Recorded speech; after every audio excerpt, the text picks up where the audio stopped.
प्यार से कहना धन नंगार जी। तो आज जैसे हरदेव वाणी का ये शब्द भी चल रहा है तो उसकी पंक्तियां। हाँ जी। हिंदू मुस्लिम सिख ईसाई परम पिता की सब संतान, जैन पारसी बाद में सारे, सबसे पहले हम इंसान। तो कैसे वही बात कि ये परमात्मा ने जहाँ इतनी बड़ी सृष्टि बनाई है तो वो सृष्टि के अंदर यहाँ हमारा जो ये धरती है, धरती पे इतने सारे जो मानव कहीं पे भी विचरण कर रहे हों, चाहे हिंदुस्तान में हो या और किसी अन्य देश में रहते हैं, जब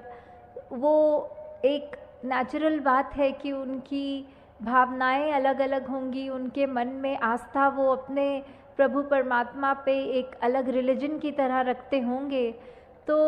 जो भी अपने इस रिलीजन को मानता है, जो अपने धर्म मज़हब जो तरह भी इस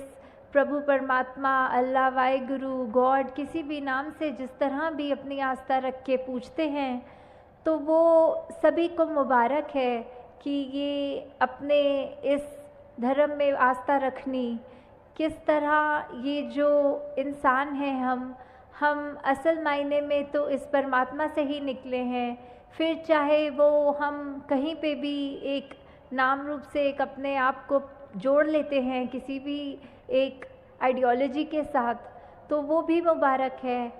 पर ये इसके बीच हमको ये बात नहीं भूलनी कि हम चाहे कहीं पे भी कुछ भी मायने रखते हों, सबसे पहले तो हम एक इंसान हैं, एक मनुष्य हैं, एक मानव हैं।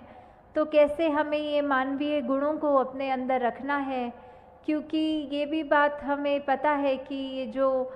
मिशन का नारा भी रहे, काफ़ी अरसे से सभी ने सुना होगा कि धर्म जोड़ता है तोड़ता नहीं।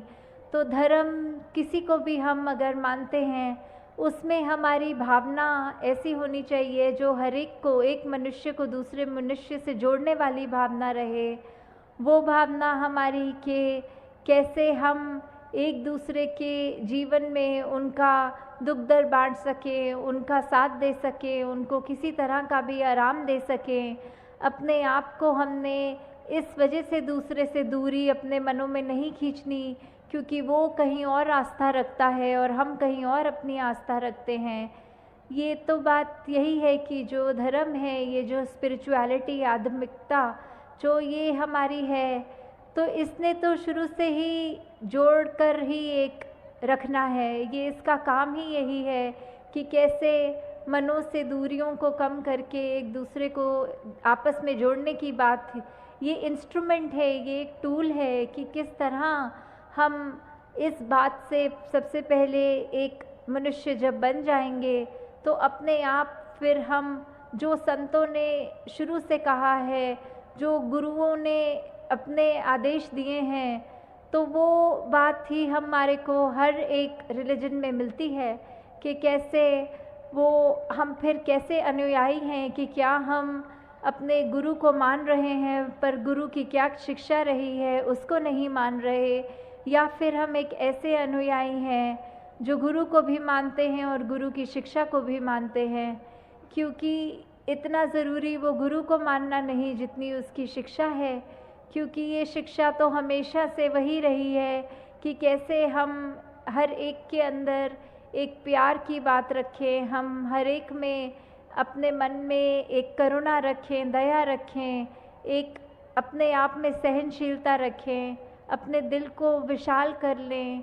कैसे हम संसार में अमन पैदा करने में ये योगदान दे सकें, कैसे संसार में इस तरह अपने आप को पिरो लें कि वो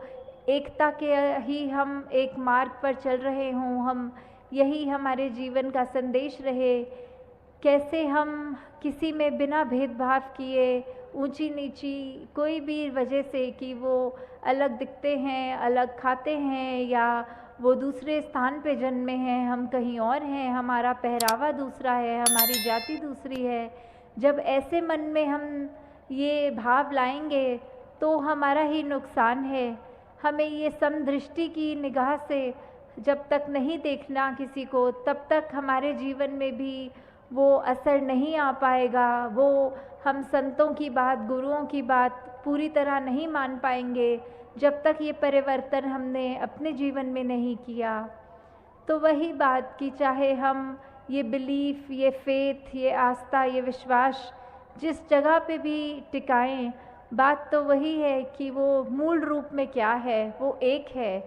एक को नूर है, ये एक से ही उपजा है हमारा अस्तित्व। तो ये एक ही है जो असल मूल है ये बात का। जैसे एक कहानी भी दासी को याद आ रही है कि एक बार एक टीचर ने अपने घर बच्चों को बुलाया ट्यूशन देने के लिए,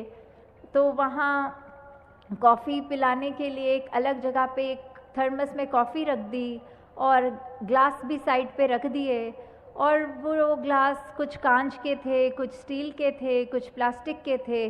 ऐसे रख दी और बच्चों को बोला कि आज हम बाद में पढ़ाई करेंगे, पहले आप सब बच्चे कॉफ़ी पियो।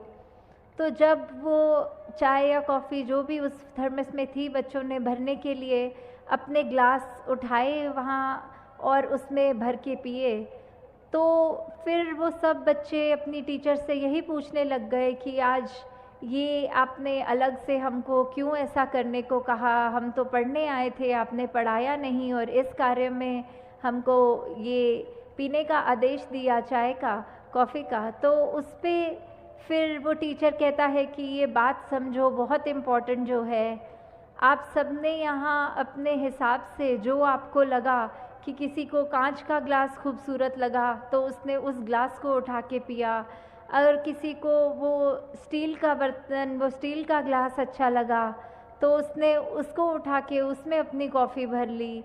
और किसी को ये प्लास्टिक का थर्माकोल का सुंदर लगा तो उसने उसको पसंद किया।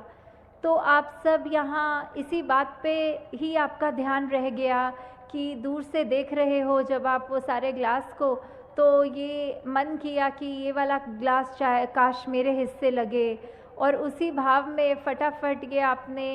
एक होड़ भी लगाई, एक ये धक्का भी मारा एक दूसरे को, और आपने कैसे वो अपनी पसंद का ग्लास उठा लिया,